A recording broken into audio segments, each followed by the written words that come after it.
हटा में अपने 43 वर्ष के गौरवमयी सेवा के बाद श्री प्रकाश चंद खटीक, प्रभारी प्राचार्य पीएम, श्री एमएलबी कन्या शाला हटा का सेवानिवृत्ति समारोह एमएलबी स्कूल परिसर में आयोजित किया गया।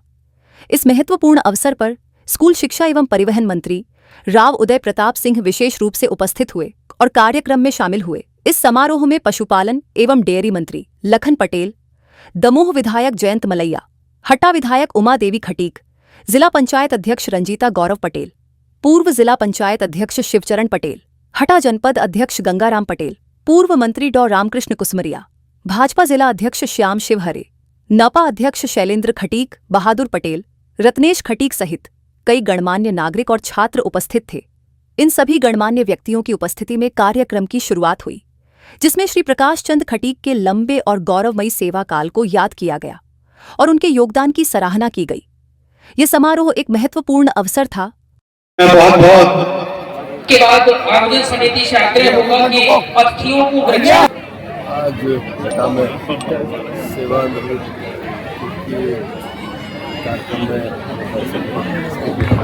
सेवानिवृत्ति का अवसर था और स्वाभाविक रूप से शासकीय शिक्षक जब रिटायर होता है तो बतौर शिक्षा विभाग के जिम्मेदार प्रभारी के नाते हम लोग इस तरह से प्रदेश में अलग अलग जगहों पर जाते हैं। हमारा शिक्षक रिटायर होता है उसके उस समय विभाग के मुखिया के नाते हम लोग उपस्थित होते हैं, सहभागी होते हैं।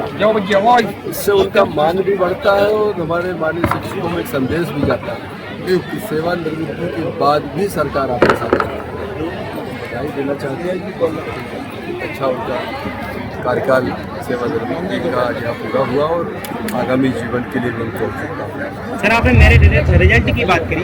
मध्य प्रदेश में दमोह सबसे फिसड्डी है पिछले वर्ष और इस वर्ष की अपेक्षा। रिजल्ट को बेहतर सुधारने के लिए क्या प्रयास करें? हम लोग लगातार काम कर रहे हैं और बच्चों को प्राइवेट इंस्टीट्यूशंस में अलग अलग समय पर उनके एक्स्ट्रा क्लासेस लगाना, कोचिंग करना, ये निजी संस्थाओं में देखा जाता है। हम शासकीय स्कूल्स में इस तरह के प्रोग्राम चला रहे हैं और जनवरी के बाद जब इनका सिलेबस पूरा हो जाएगा तब इस तरह के जो 10th और 12th के एग्ज़ाम आएंगे उसके पहले इनका रिवीजन कराना, उनको क्वेश्चन पेपर्स वगैरह की तैयारी कराना, किस तरह के पेपर्स आते हैं उसकी तैयारी कराना, जिससे कि एग्ज़ाम में उनके अंदर एक कॉम्पिटिटिवनेस आए, प्रतियोगी भावना उनके अंदर आए और एग्ज़ाम को बहुत चुनौती में न लें, उन्हें आसान लगे, सहज लगे। इस तरह के हम एक बच्चों को प्रशिक्षण के कार्यक्रम लोग करते रहते हैं। पिछले वर्ष भी हमने किया है, इस साल उसको और ताकत से हम करेंगे। सर, संदीप विद्यालय में लैब और लाइब्रेरी की सुविधाएं नहीं मिल पा रही, ना ही उसका स्टाफ है। संदीपनी विद्यालय बनकर तैयार हो गया? जी सर, जी उसमें शिफ्ट हो गया नए भवन में। जी सर, आप ये मानकर चलो कि हमारे जितने संदीपनी विद्यालय हैं वो हमारे लिए एक विभाग के लिए एक बड़ा गौरव की चीज़ है। संदीपनी विद्यालय है, पीएम श्री है, एक्सीलेंस है, मॉडल स्कूल है, हाई सेकेंडरी हमारे स्कूल हैं, तो वहाँ पर सारी सुविधाएं हों। कई बार क्या टेंडर प्रोसेस के कारण चीज़ें नहीं हो पाती, लेकिन मुझे जहाँ तक जानकारी है अगले 3 माह में संदीपनी विद्यालय में जो लैब्स हैं, हमारे जो डिजिटल बोर्ड्स हैं, फर्नीचर वगैरह है, इन सब की सुविधाएं जो है हम लोग उपलब्ध। स्कूलों में विद्यार्थियों के लिए परिवहन सेवा भी सरकार ने शुरू की थी, लेकिन दमोह में पूरे प्रदेश में संदीपनी विद्यालय परिवहन सेवाएं दे रहे हैं। इसमें कई जगह ट्रांसपोर्टर्स आ जाते थे, बाद में परेशानी पैदा होती थी।